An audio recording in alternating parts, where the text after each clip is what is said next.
आने वाले वक्त में खान साहब से मुलाकात हो पाएगी? जी सही।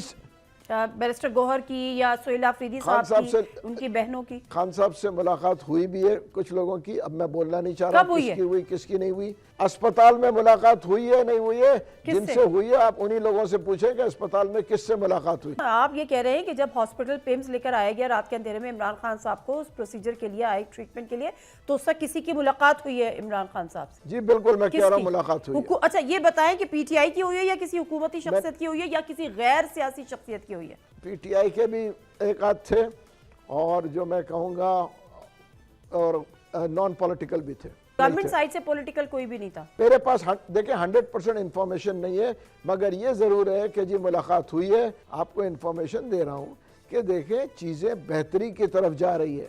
मैं कह रहा हूँ खुदारा बहुत अच्छी बात है, मुल्क के लिए भी अच्छा है, आवाम के लिए भी अच्छा है और हमारे इकोनॉमी के लिए भी अच्छा है। सब्सक्राइब करें और बेल दबाएं ताकि कोई खबर रह न जाए।